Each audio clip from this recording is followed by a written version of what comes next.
If you really think about what keeps our modern economy moving, I mean, the absolute backbone, it's trucking.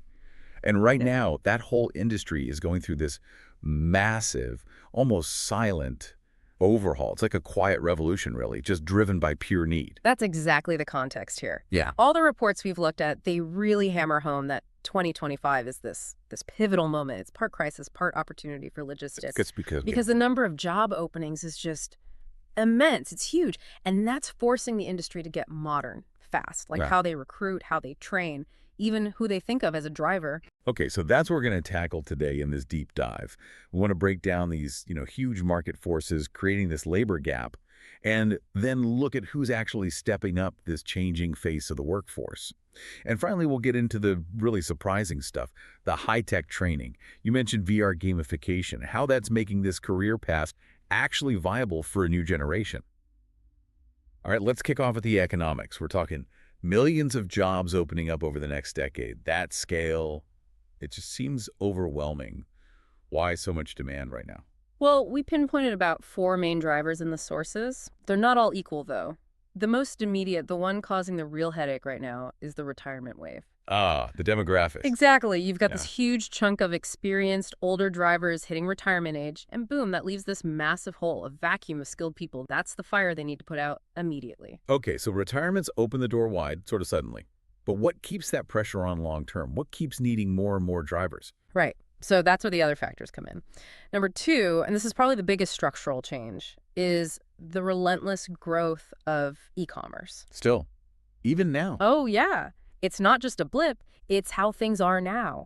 Every click, every buy now, every single delivery, groceries, clothes, furniture, it all adds density to the logistics network. Constantly. It just demands more local and regional drivers. Huh. So my late night online shopping is directly creating a job opening for someone to get their commercial driver's license, their CDL. Pretty much, yeah. Then third, there's a big rebound and just sustained growth in industrial activity. Those You think new roads, bridges, construction projects kicking off, new factories opening up, all that stuff needs raw materials, bulky items moved by specialized trucks, heavy haulers. That demand isn't going away. Okay, makes sense. And finally, there's the sort of strategic economic recovery piece. After the pandemic chaos, companies got smarter about their supply chains, investing in resilience. That means steady job creation focused on efficiency. You know, even if job postings dip slightly early in 2025, the underlying trend, the need for people in the system, that's solid. The infrastructure just needs drivers. Wow, okay, so the demand picture is, Yeah. undeniable. Retirements, e-commerce, industry recovery, it all adds up. But that leads straight to the next big question. Where on earth do they find enough people to fill all these seats? How do you fill millions of openings? Well, that huge challenge is forcing them basically to ditch the old ways of finding drivers. The sources kept using this phrase that the workforce needs to become a vibrant mosaic. It's not just nice to have, it's like an operational necessity now. Okay, I like vibrant mosaic. But the sources also mentioned a specific number that women behind the wheel account for only about 4.1%. That seems really low Yeah, still. it is low. Yeah, that 4.1% number, it really highlights the challenge. It's stark, but it is inching up slowly. So what's actually changing to make that happen, beyond just saying they want more women drivers? It's starting to be about policy, not just talk. Companies are actually putting in more flexible schedules. That's huge for working parents, right? And they're pouring money into better safety tech in the cabs, things that make drivers, especially women, feel more secure on long hauls.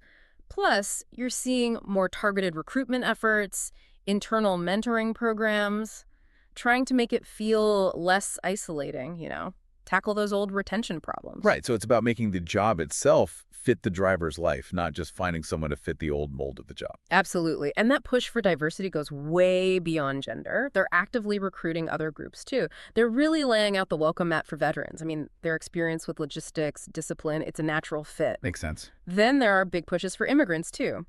And this one's significant for second chance job seekers, people coming back into the workforce after being incarcerated. Now that's interesting. Second chance hiring. That takes more than just putting up a job ad. How's the industry actually making that a real pathway?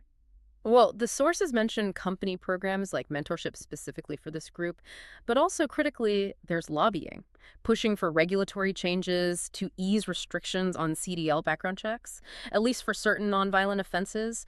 It positions trucking as a genuine way up. Right. Stable income prioritized over past mistakes. And we also see lots of young workers coming in. They see getting a CDL as a smart move, a career without drowning in college debt. So this whole diversity push, Mhm. it's not just for show.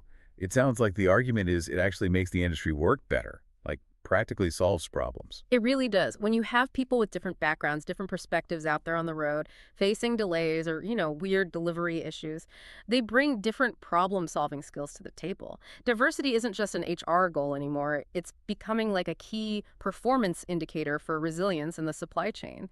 Okay, so we've got massive demand and a much more diverse group of people coming in. Hmm. The bottleneck then becomes how to get them ready. Training used to be long, expensive, kind of a drag, right? That's maybe the most dramatic shift. The training is getting completely overhauled, borrowing heavily from, believe it or not, pilot training. Pilot training, how? Widespread use of really advanced virtual reality simulators, high-fidelity VR. Okay, VR.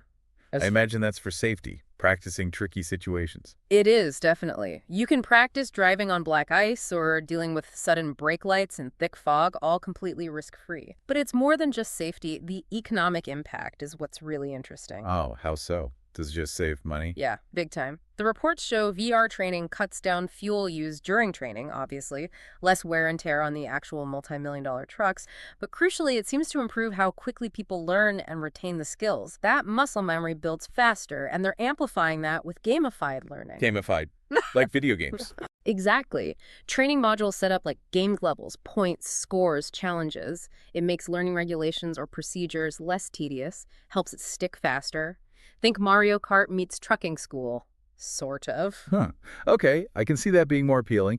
But drivers are out on the road, they're remote. How does this new learning follow them? That's through mobile learning and micro-certifications. Drivers use apps on their phones or tablets to complete short, focused modules, like advanced mountain driving safety or efficient fuel usage.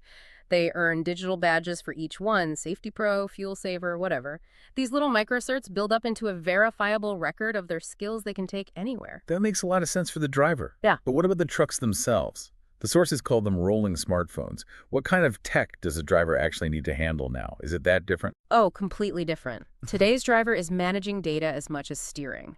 The rigs are packed with telematic systems tracking everything: performance, fuel use, optimal routes, engine diagnostics. They have to use electronic logging devices, ELDs, that's mandatory for tracking hours, plus predictive maintenance software. It's like operating a mobile command center. Wow. Yeah, the driver is basically interfacing with this complex computer system, and all that data allows for things like virtual mentors, coaches who can see their performance metrics and offer tips remotely. That supplements the traditional on-the-job mentorships, where new drivers still get paired with experienced ones for the first few months. So yeah, training isn't just learning to drive the truck, it's learning to operate within this whole networked system. Exactly. And if you put those two big forces together, the economic pressure and this training revolution, you see this clear cycle. The online shopping boom demands more drivers, faster. That drives the need for a more diverse workforce. Then, when the retirements create gaps, that wider recruitment depends on things like VR and mobile learning to get people qualified quickly and effectively. Basically, the smarter logistics gets, the smarter the training has to get to keep up. We've talked a lot about the opportunity here, which is huge. But people listening probably know that big industry shifts also bring anxiety. Did the sources talk about worker concerns?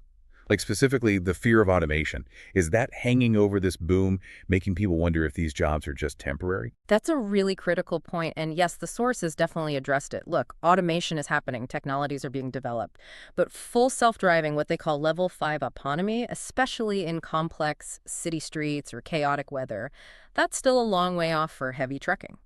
The tech we're seeing now, the rolling smartphones, it's mostly level 2 or 3 assistance, lane keeping, adaptive cruise control, things like that. So it changes the job rather than eliminates it. Precisely, it shifts the role.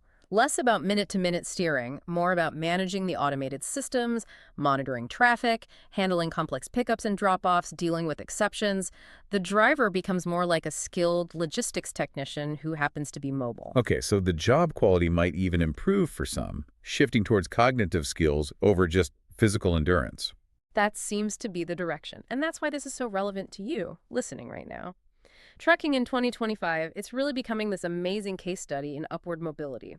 It offers a solid, well-paying career using really cool, cutting-edge training methods, and it's especially opening doors for communities that maybe didn't have easy access to traditional four-year college pathways. It's proving that, high-tech, accessible training can solve urgent labor shortages. And maybe it sets a blueprint for how all essential industries need to think about preparing their future workforce. Hashtag outro. So let's quickly recap our deep dive then. First, the demand for truck drivers is just enormous, mainly thanks to e-commerce and that big retirement wave. Second, the workforce itself is changing fast, becoming much more diverse as the industry actively recruits women, veterans, second-chance workers, really broadening the pool for operational strength. And third, that recruitment works because training has been revolutionized. We're talking VR simulators, gamified learning, microcerts on your phone, making it faster, cheaper, and honestly more engaging to get people skilled up. That really captures the whole revolution.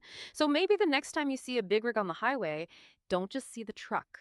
Think about the person inside. Chances are they're a tech-savvy pro who mastered logistics partly through VR, earning digital badges for their skills.